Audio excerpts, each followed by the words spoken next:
It was just another quiet morning in Subic Bay, until the rumble of military convoys shattered the calm. Local fishermen paused mid-cast. Dock workers froze.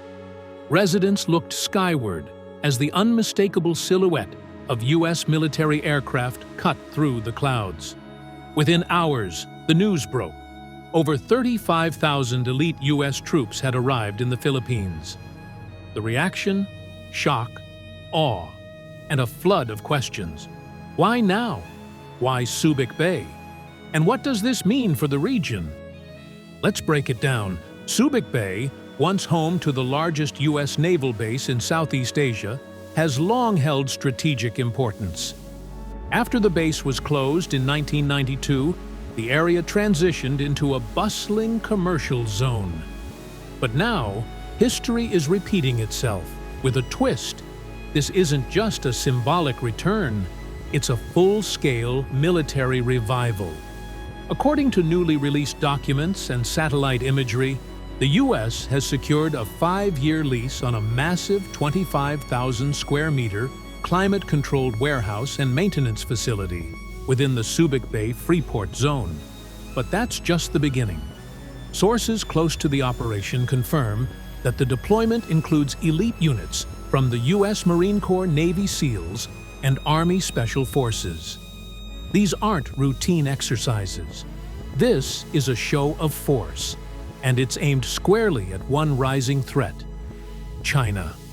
For years, tensions have simmered in the South China Sea. Beijing's aggressive island building, naval patrols, and economic pressure have left neighboring countries scrambling for support.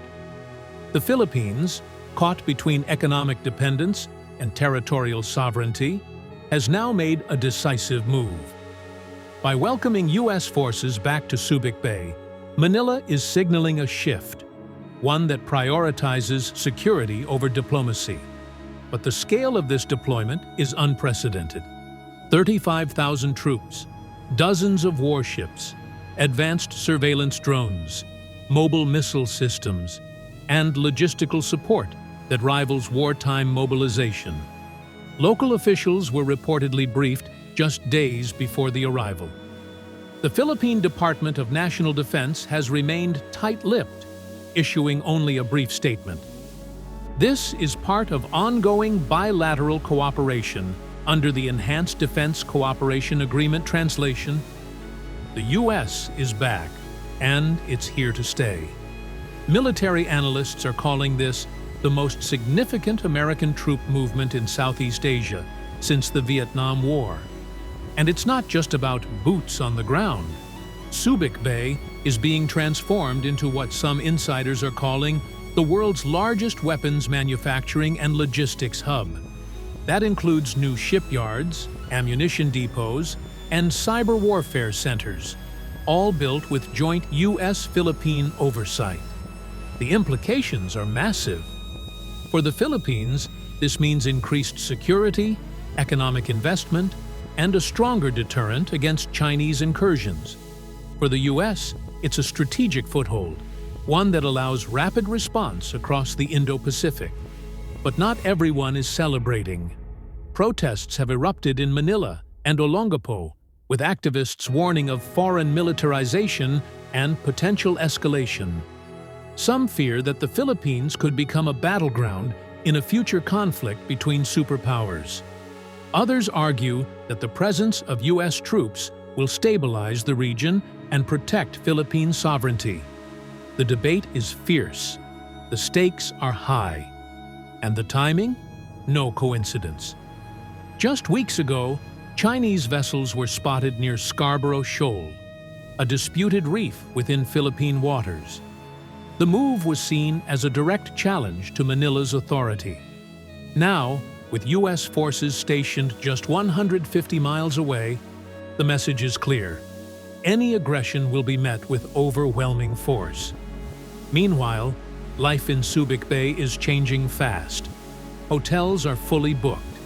Restaurants are packed. Local businesses are booming. But behind the economic surge lies a growing unease. Residents speak of helicopters overhead, checkpoints on highways, and a constant military presence. "It feels like the 90s again," says one longtime resident, except this time it's bigger. Indeed, the scale of this operation dwarfs anything seen in recent memory. Military cargo planes land every hour. Convoys stretch for miles, and the coordination between U.S. and Philippine forces is seamless. Joint drills are already underway. Urban warfare simulations, amphibious landings, and cyber defense exercises. These aren't just for show, they're preparation. For what exactly? That's the million-dollar question. Some experts believe this is a prelude to a broader Indo-Pacific strategy. With tensions rising in Taiwan, North Korea, and the South China Sea, the U.S. is positioning itself for rapid deployment. Subic Bay offers proximity, infrastructure, and political alignment. Others suggest that the move is defensive, a way to reassure allies and deter adversaries. Either way, the message is unmistakable. The U.S. is reasserting its presence in Asia.